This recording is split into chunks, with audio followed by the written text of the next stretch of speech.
You want to be able to be in a place where you are living from the end as if what you would like to manifest is already there.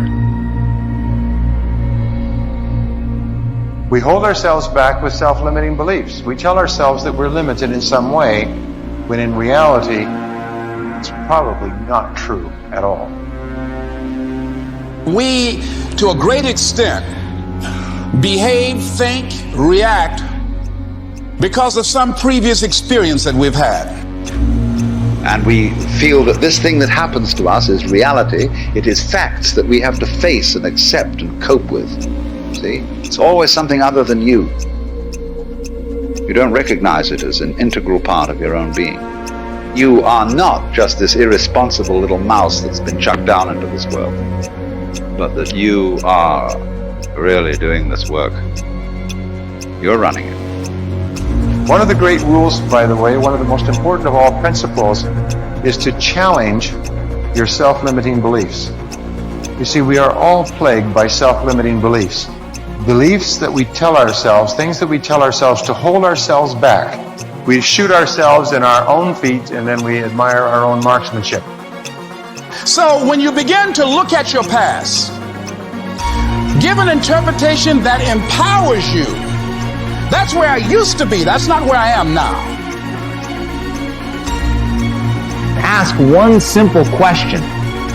How extraordinary can I become? What am I capable of? What are my limits? How far can I push myself? But all by doing one simple thing. Pushing myself to get better every day. You are amazing. You hear me? You are amazing. And the day you recognize you're amazing, the day you understand how amazing you are, everything changes. And I need you to understand something. When you recognize who you are, when you realize how amazing you are, there's just certain things you're not going to do no more. Come out here with what you got. You don't have enough money? Don't worry about it. You got the dream. You got the idea. You don't have enough resources? Don't worry about it. You need some help? Don't worry about it. You get out here in the arena, someone will look at you and become inspired and say, hey, can I help you? But if you're sitting up on the bleachers, nobody's going to ask you anything. You've got to get into the flow of action. Nelson Mandela, in his talk, said, our great problem is not that we feel that we are powerless, but that deep down inside we feel that we are powerful beyond measure. It's an incredible thought. It's almost a scary thought, isn't it? But it's also true, because the powers that you have are extraordinary.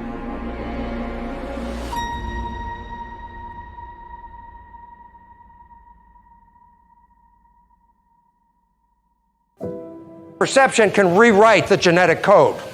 When you're under stress, you will rewrite your genes. It's built into every one of your cells. You have genetic engineering genes. The function of these genes is if you find stress that the body cannot seem to get out of, the body will make an effort to change its structure to get out of the problem. And of course, the issue is this. What if your perception wasn't real? And you change your genes? Now you're in deep doo-doo. And we now find a very important fact. 95% of cancer has no genetic linkage. 95% of cancer is a response of the individual cells to their experiencing life. And if you change your experiences, you can change the presence of that cancer. You think 60 to 70,000 thoughts in one day. Out of those 60 to 70,000 thoughts that you think in one day, 90% of those thoughts are the same thoughts as the day before. So if you believe that your thoughts somehow are connected to your life, then the same thoughts always lead to the same choices. The same choices always lead to the same behaviors. The same behaviors create the same experiences, and the same experiences produce the same emotions. And those very same emotions drive the very same thoughts. And your biology, your neurocircuitry, your neurochemistry, your neurohormones, and even your genetic expression is equal to how you think, how you act, and how you feel. And how you think, how you act, and how you feel is called your personality. And your personality creates your personal reality. That's it. So then, if you wanted to create a new personal reality, a new life, then you would have to start thinking about what you've been thinking about and change it. You would have to become aware of your unconscious thoughts and observe them. You would have to pay attention to your automatic habits and behaviors and modify them. And you would have to look at the emotions you live by every single day that are connected to your past and decide if those emotions belong in your future. You see, most people try to create a new personal reality as the same personality, and it doesn't work. You literally have to become someone else. Prayer works, but not the way that you're praying. If I take you and connect a cap to your head with electrodes on it and connect that cap to a computer to read your brainwaves, an EEG. I can read an EEG on your brain and see how your waves are functioning. I can tell you if you're in a low frequency state or a high frequency state based off of your brainwaves. If you're an emotion of fear, doubt, anguish, begging, which is praying, the typical person begs when they pray, that's low frequency. Now, if I take you with that same exact technology and connect it to a computer, and to read your brainwaves, and I have you in a position of upright power, understanding, commanding, unconditional love, happiness. Now it's going to be high frequency waves going to the computer. The universe reads waves low frequency and high frequency. It knows low and high, and guess what? It's going to give you back whatever you give it. You're running around here begging and pleading and hoping and wishing and scrapping around. You're going to get the same kind of garbage back in your life. Until you stand up and draw a line in the sand and command your existence, command your potential, command who you are, command your outcomes to happen, you're going to be suffering. The reason why I command my realities is because I know the power is inside of me. So I command myself. I don't get on an airplane and pray to arrive at my destination safely. I command I arrive at my destination safely. I command it. Why? Because the same power of the Creator is inside of my body. I don't, please help me make sure I get there right on time and I arrive safely. No, that's a slave's mentality. I'm not a slave. I got the power of the Creator flowing through every atom in my body. So that I have a fractal of that power in me. I'm going to command things with confidence. My prayer is, I command it. That's it. I'm done. That's the whole prayer. That's the whole prayer. There's nothing else for me to say. There's nothing else to say. Command it. Walk in your true power. Another major assumption is that we're equivalent to genetic automatons. We have genes, they control us, we don't control the genes, and therefore we're sort of like victims of our heredity. You got cancer running in your family, you say, oh my goodness, I'm going to get the cancer, I got the genes, or Alzheimer's, or diabetes, whatever. This is completely false, because it turns out genes control nothing. It's really the environment that is controlling the genes, and more importantly, our perception of the environment. How we see the world, what we think about the world is adjusting our genetics. So we find out 1% of disease is connected to genetics. 90% or more of disease is connected to how we live in the world, because how we live in the world is altering or affecting our genetic activity. So what we know and what we believe is changing our reality constantly. Right, because the new science is called epigenetics. And what it means is this: our beliefs and how we see the world, we change our genetics. So rather than being victims, which we have believed all the way up to now, we are the masters. We change our genetics just by how we respond to the world. So we can change our responses, which means then we can change our genetics. So we're not victims. And one of the most personally exciting things that happened to my life was to recognize that I was not a victim of my genes or a victim of my society, that I actually am a creator of my life. And once understanding that nature and expressing that creativity, I profoundly changed my life from being a victim to being a master of my creation. And today, I have such a wonderful life that it actually has no comparison to the first 40 years of my life where I lived under the programming that I received as a child. Today, I've created such a joyous, wonderful life that I look forward every day to waking up to have another day on this beautiful planet.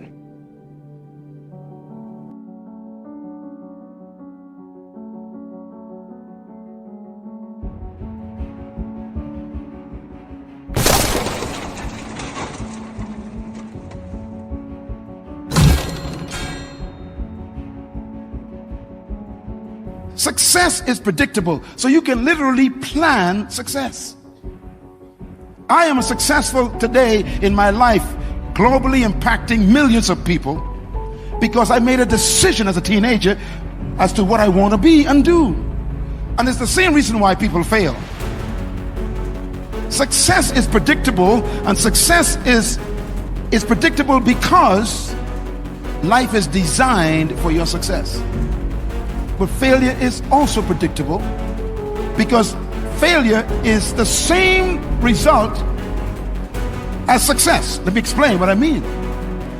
God designed everything He created to be successful. You will never see a bird who cannot fly naturally.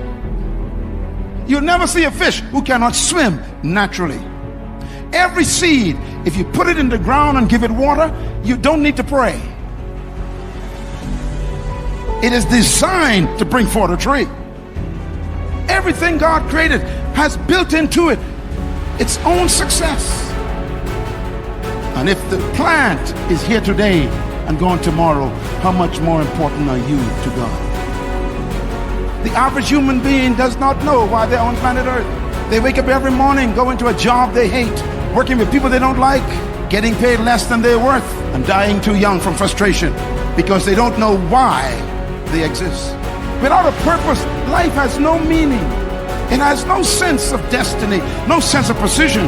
The average human on earth have no idea about their ability. 90% of the human population will die and never achieve more than 10% of their true ability. This is the frustration of all humans. Every human wants to be successful. I have never met any human who said, I planned to fail tomorrow. No human wants to fail. Am I right? Everybody wants to succeed. But I have some good news for you. Write this down. Success is predictable. What is my destination? Everyone wants to know, what is my future? Where am I going in the next 20 years, 40 years? What will I be when I am 75 or 82? What is my destiny? The greatest tragedy in life is life without a purpose. Nothing is worse than being alive and not knowing why. Breathing oxygen and eating food and getting energy and don't know why you have it. To live for 80 years and still didn't know why you were here. That's a tragedy. Your success is important to God. God needs you to succeed. When I discovered this, I became very bold. I put pressure on God. I discovered this when I was 17 years old. I discovered that God needed me to succeed. Because success is built in to creation by every manufacturer. Success is important to every manufacturer who makes a product. So the success of the product is necessary to protect the reputation of the company. So the worst thing that can happen to a manufacturer is when his product fails. His entire reputation and company can be destroyed. So success is necessary for the manufacturer. You are a product, and the first thing the manufacturer placed on you is his image. The manufacturer says, let us make a product in our image. Oh, come on. If you got the image, lift your hands and shout hallelujah.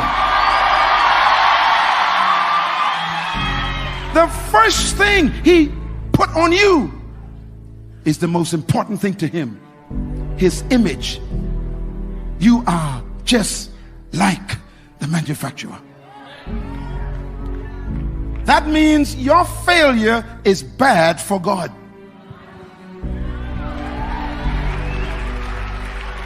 I have come with good news. You cannot fail anymore. God has to guarantee your success, not to protect you.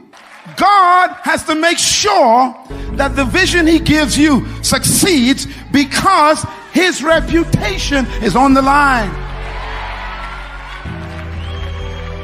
So when you read the Bible, all through the Bible, God would say these to his people. He would say, even though you are stiff-necked, you complain, he said, I will prosper you, and I will restore you, and I will heal you, and I will redeem you. Listen, for my name. Come on, clap them hands and scream hallelujah.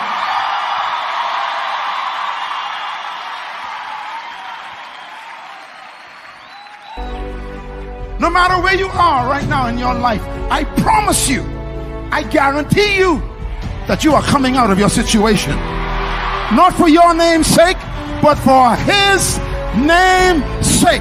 Clap your hands and thank God he's the manufacturer. You cannot fail in your business. And this is why if he told you to go to university, don't worry about tuition. If he told you to build a business, you have the ability. If he told you to build a church, you have the ability. If he told you to go into politics, you have the ability. If he told you to be a lawyer, you have the ability. If he told you to be a teacher, you have the ability. If he told you to build a school, you have the ability. Whatever he told you, he will do it for his name. Somebody scream hallelujah. Oh Lord. That's why it's important to announce what God told you. When you make it public, you put pressure on it.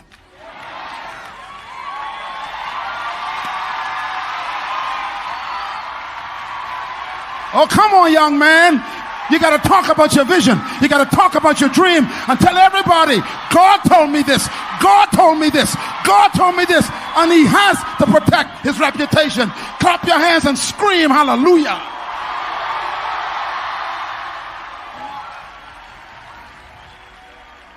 So stop being afraid to believe your dream. This ain't your dream. It's his dream. Your success is good for God. So he has to make sure you succeed. That's why I am so bold. You know, when you discover who you are, you make announcements you can't pay for.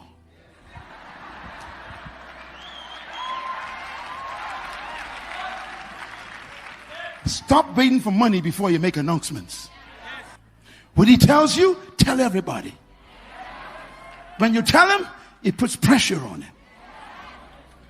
That's why I have no doubt in the next 10 years, everything you told your friends that they laughed at will come to pass.